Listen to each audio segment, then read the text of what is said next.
I actually recorded this before, but the audio wasn't working. OBS updated the other day, so I thought if I changed the volume settings that it would stay, but they don't, so good to know for the future.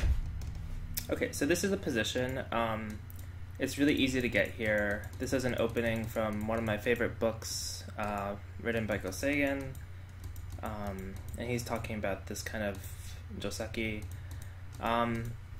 But the position is really cool because I think it highlights an important principle about how to think about the board. So I'm just going to run down through what I think are probably the most common moves that people would think of. So the first one might be, oh, I know this shape, and I'm going to slide, right? And of course, if black defends and white answers, this is a pretty good development at the top. White has fairly good space. It might be, this is 4 spaces, you might say 5, but 4 spaces is not bad. If you're being really perfectionist, it might be a little cramped. I would actually still feel it's a little cramped. But even then, black might not answer so passively, right? Black wants to reduce the value of this wall. So black can play the shoulder hit.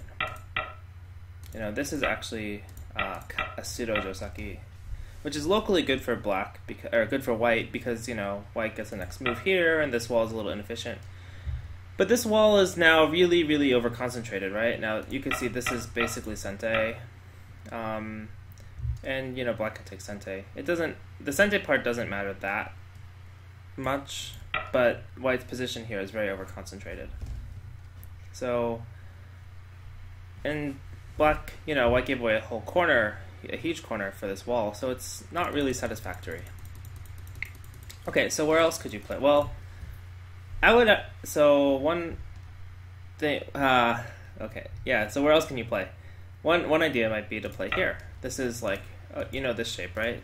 Approach and then back off. Don't give black a chance to push white down. But when you look at this shape, this space here is really, really cramped. It's like 2 to 3 spaces. It's like, is this really, the best for white? And there's still a lot of aji in this shape, right? There are these kind of patterns that black can do to still totally take away the top area. So K16 can definitely not be the right move. And maybe if you're like 1 or 2 dan, low dan, you might think, okay, well, I know this is too over-concentrated. It's too close to my thickness. So I want to play 1 space over. And I think this is actually pretty good. This is a pretty good answer. Because, it's balanced properly. Black doesn't have a chance to press white. And, it does make a good formation with the wall. But it is a little over-concentrated. Okay, so all these extension type of moves are too close. So what else could you try? You could try jumping, right? But now it's really wide, Black can peep and then come in. It's not exactly easy to attack this group. And if you just go back to joseki, then black is super happy to just run away. Or maybe even 1 space further. So now this whole top side is not worth very much, and white invested a lot in it. So that can't be right either. It's kind of a difficult position. That's why I chose it, but it's kind of a difficult position. Where do you think you should play? So you might say, okay, well, we know that the 1 space jump has a weakness here. What if we try the nice jump? Now there's no weakness here. And this is pretty good, but black can reduce. And it's a little bit hard to attack this stone, right? You can't really cap it. Like, this is a good attack, but white can get out. Or black can get out. So it's not, that great. So we want to be able to make it harder for black to reduce. And one way we do that is we could play further. And this is actually the move. It expands into the center, and it totally makes full use of the wall. It also makes use of the fact that black played the small knights move instead of the 1 space up. So these weaknesses here are a little bit harder for black to take advantage of. And if black plays here now, you can still attack it. Of course, black could probably find a way to live. It's not that difficult. Some way. It's maybe a little difficult. But, there are lots of different patterns here. Or even just block here. It's not there.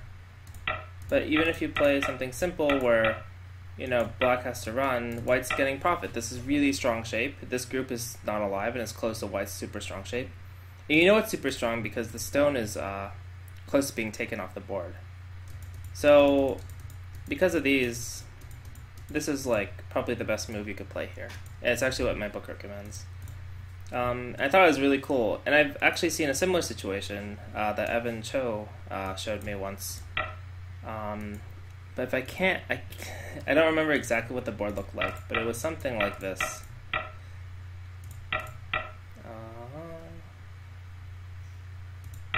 I want to say it was something. No, I'm not entirely sure. Let's make it simple, I guess. Let's say it's like this.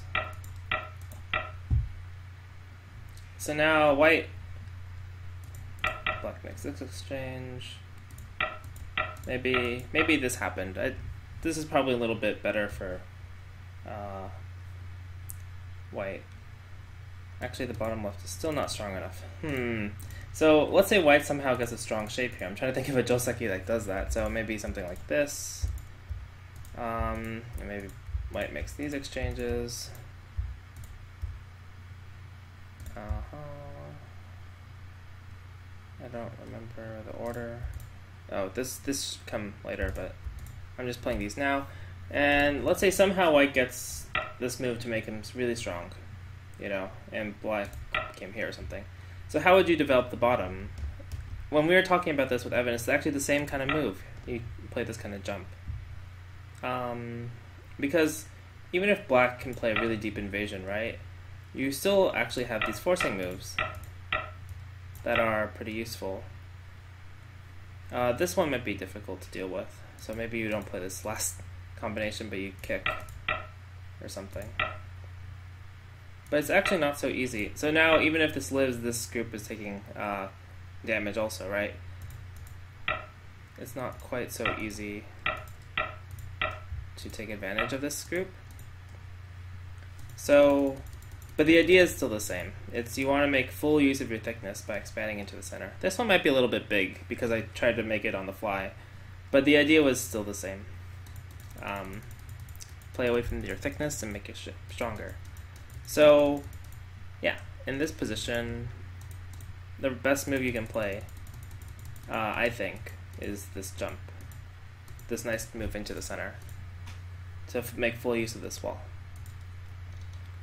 Okay, so now the other position for the next video, not this one, this one. This is a normal Kobayashi, just a normal Kobayashi opening, and you've probably seen this move by white, which has a lot of variations that have been researched. But this move is also very popular and is very common now. But do you know what to do when black plays here? If you saw the deleted video where there was no audio, I actually changed the problem because I realized I had to think a bit more about that position, about what the best total sequence would be. So I chose something simpler.